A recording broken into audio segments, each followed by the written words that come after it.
My stepsister stole my husband, the so-called CEO of a billion-dollar furniture empire. At the final settlement, she tossed me $100 and sneered, "Book a cab to your parents' place.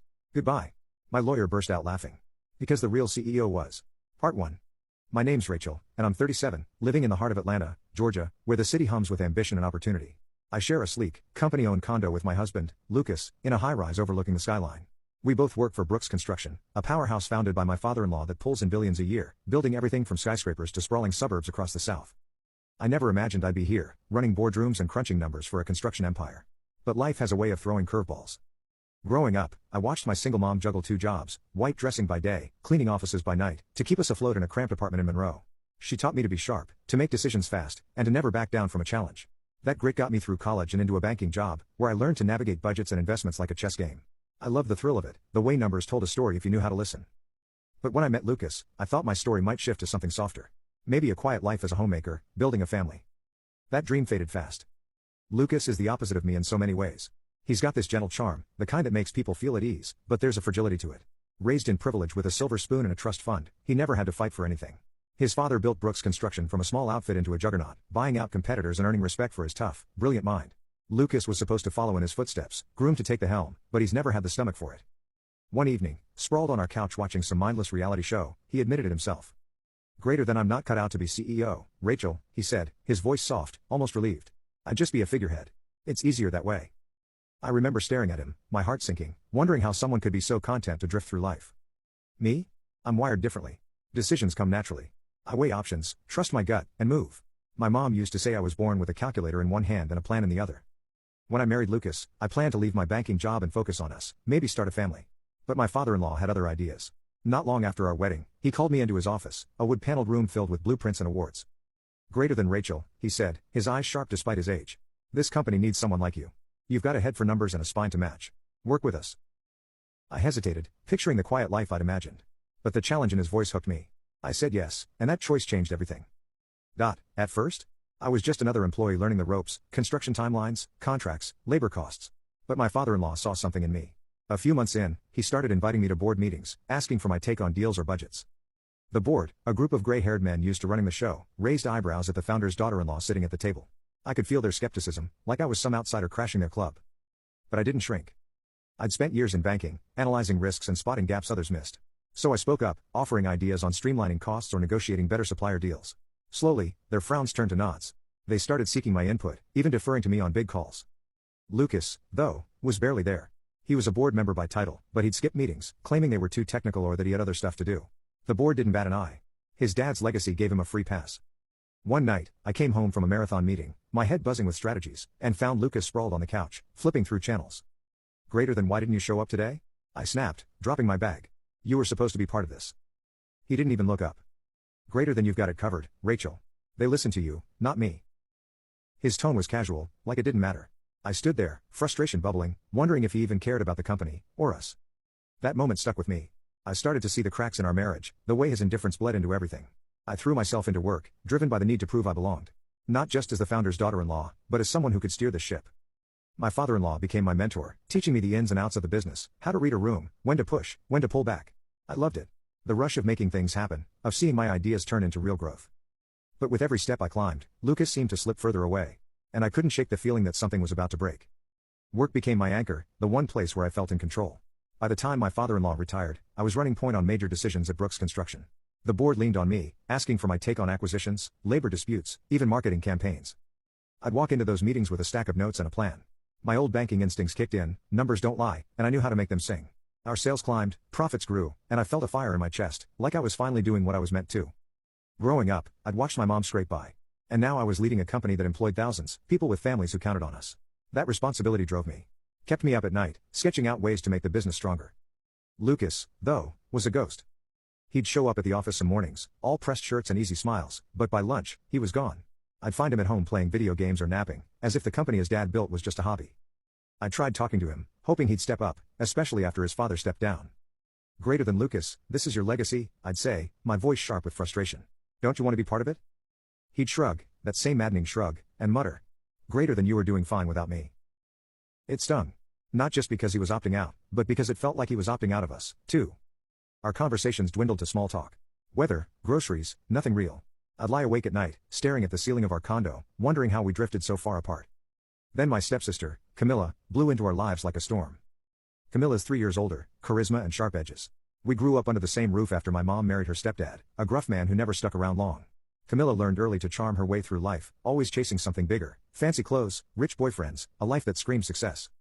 Her marriage to a hotshot lawyer ended in flames when she cheated, a scandal that had her ex storming into our parents' house, yelling about betrayal. I was swamped with work, so Lucas went to calm him down. He's good at that, diffusing tension with his quiet, steady vibe.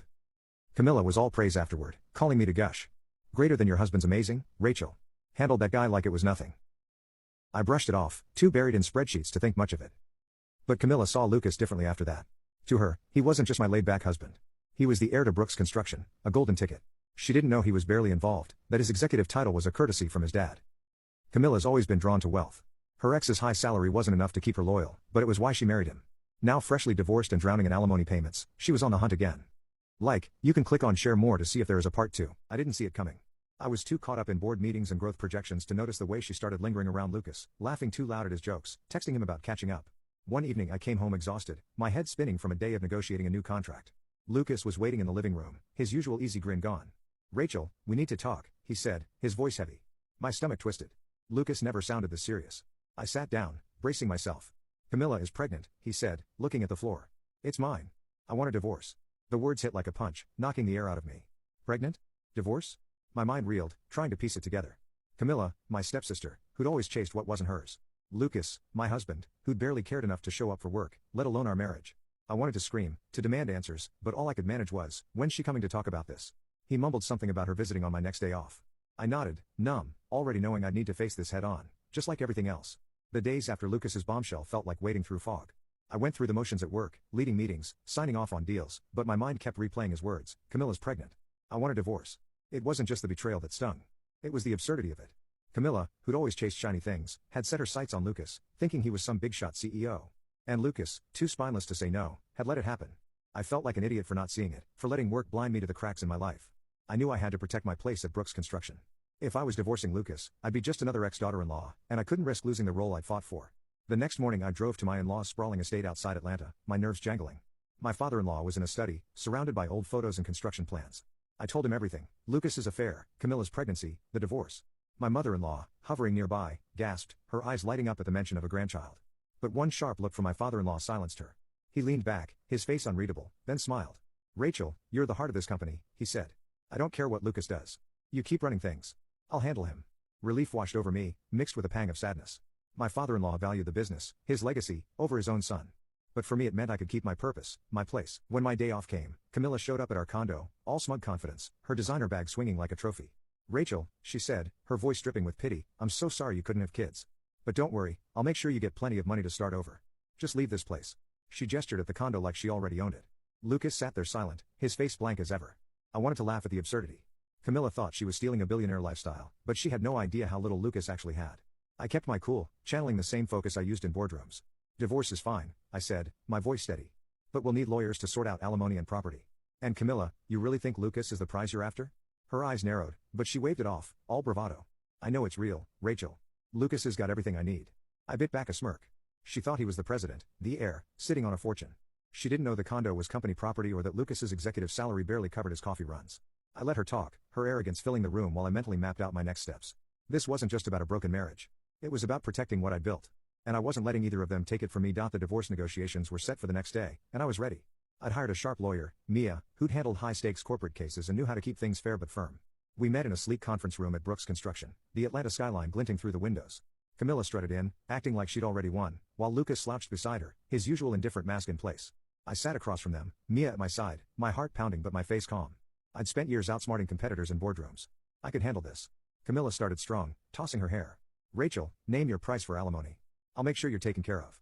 Mia raised an eyebrow, then slid a document across the table. "Since you're offering, we'll be claiming alimony from both Lucas and you, Camilla," she said coolly. Camilla's jaw dropped. "Me? I'm already paying my ex," she sputtered. I leaned back, watching her confidence crack. She hadn't expected this, hadn't thought through the mess she'd made. My mom's voice echoed in my head, "People who chase shortcuts always trip." Camilla was tripping hard. Then came the property division. Camilla, still trying to regain her footing, declared, "This condo belongs to Lucas's family. It's not part of the split." Mia didn't miss a beat. "The condo and the land it's on belong to Brooks Construction. The company decides who stays. Lucas blinked, surprised. Wait, I thought it was Dad's, he mumbled. Camilla's face went pale. So we can't live here? She asked, her voice sharp. Mia's reply was crisp, you can if the company allows it. But that's up to the acting CEO. She glanced at me, and I saw Camilla's eyes widen as the truth hit her. Hold on, Camilla said, turning to Lucas. You're not the CEO. I stepped in, my voice calm but firm. I'm the acting CEO, Camilla. Lucas is an advisor, no executive power. My father-in-law made me president when he retired. The board trusts me to run things. Lucas looked away, embarrassed, while Camilla's face twisted in disbelief. You're joking, she snapped, glaring at Lucas.